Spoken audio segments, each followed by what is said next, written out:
may nakapag-tip kasi sa akin na kapag nag-apply ka sa call center ka, doon makakapasok ka.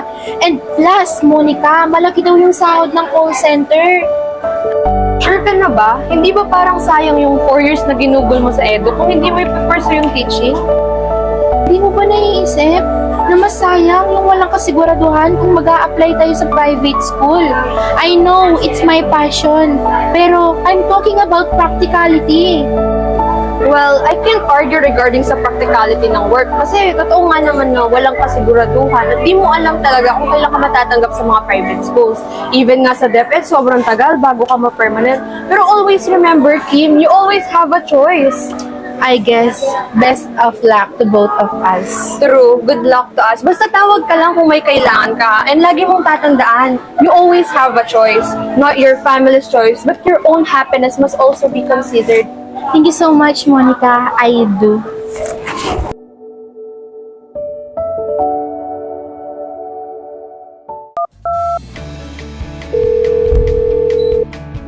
Hello, good afternoon. Is this Monica Lay Paule?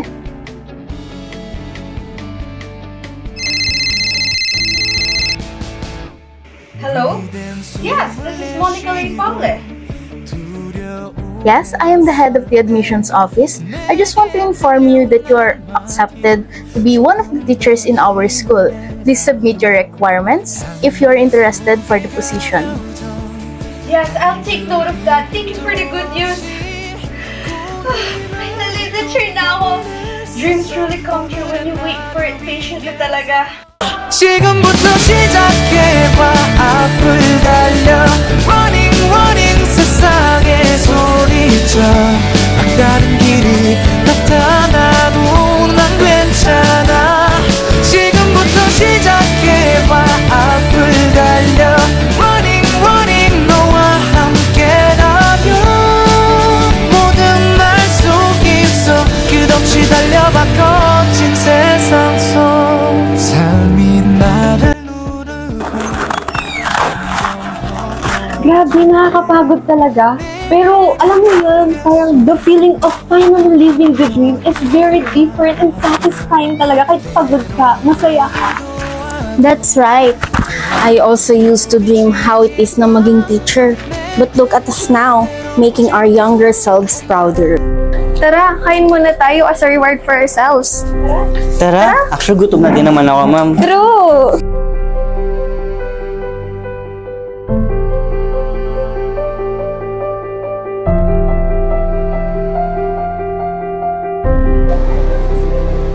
Hey, I know being a teacher is my dream, but still 10,000 every month. Hindi ba kulang na kulang to? 5 years na tayo dito tapos LPT pa tayo, pero bakit parang hindi natin ramdam yung sweldo natin? Di ba nila dadagdagan to? Siguro ako, lilipat na lang ng ibang private school next year. This is not right anymore. Lumipat ng ibang school or mag-call center na lang? Undecided pa ako. Hey, baka lilipat na lang talaga ako ng ibang school. Ako ma'am, baka mag-resign na din ako. Sundan ko na si Miss Perez. At mag-apply ng call center, siguro mas malaking sahod doon. Nag-apply lang naman din ako dito sa private school kasi yung mga kaibigan ko noon dito nag-umpisa eh. Ako naman, undecided pa. May dalawang options lang kasi. Good afternoon, ma'am. Excuse me, but here's my letter of resignation. Oh, Monica, why are you resigning?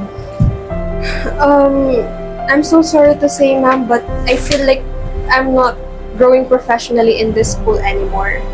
Oh, that's sad to hear, but I will give you an incentives next month. Will you consider it? Maybe I'll stay for another school year, ma'am. That's great, Monica. Thank you, ma'am. Ma'am, here's my letter of resignation. I am also resigning. What? Nagre-resign na nga si Ma'am Monica?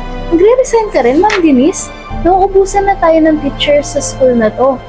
Please reconsider it kasi kawawa naman yung mga bata. Okay, Ma'am. I will stay in this school for another school year. Please consider also the incentives. Madam, may payslip na! 20K, pampataas pa. Finally! Narinig ko yung boses nila sa atin na sa salary I guess this is the incentive they promised to us. I told you, I trust them.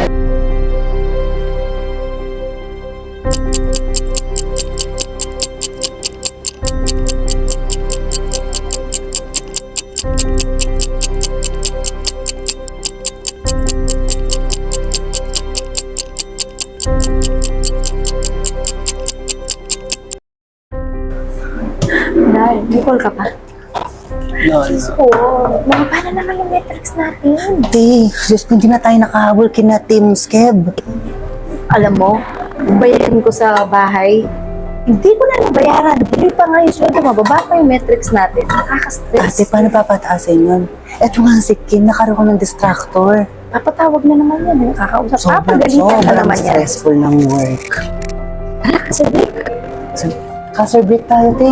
Kasi break tayo. Castle break tayo.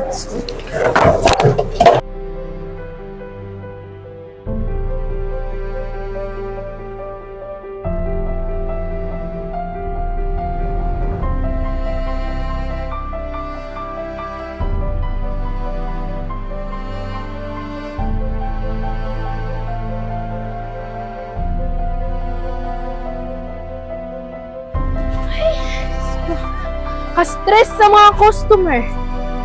Palong-palong nga sa English. But still, this work plays a big role in my life.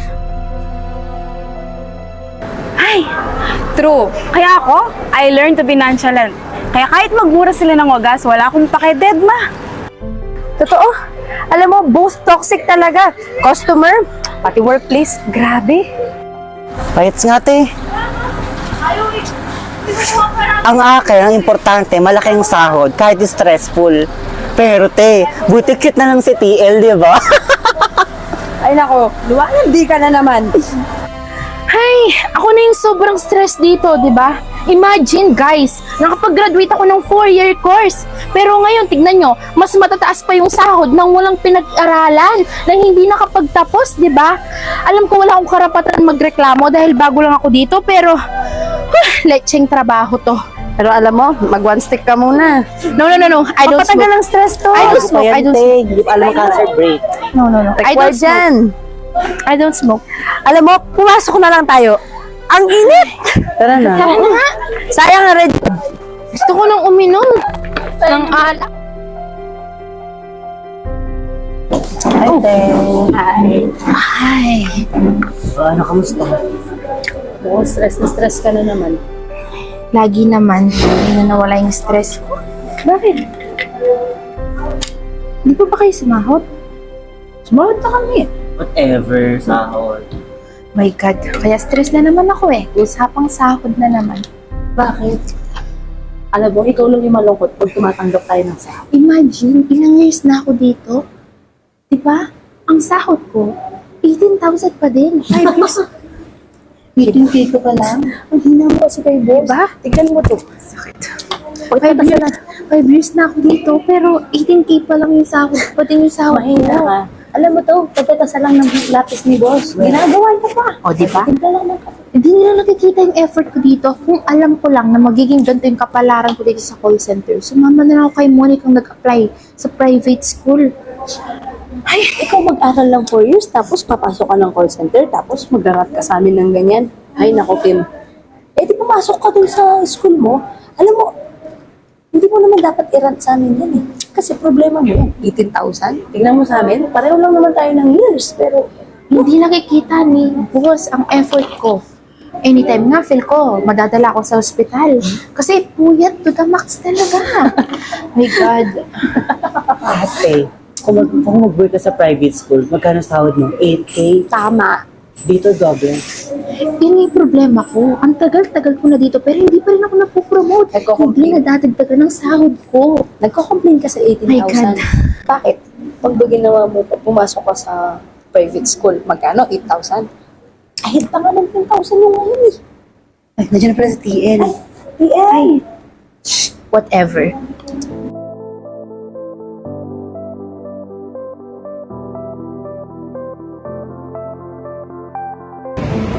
This is my resignation letter, sir. Oh, I see. Thank you for serving our company. This is enough, sir. I applied to the private school to continue my dream, which is to teach students. I know it's not too late.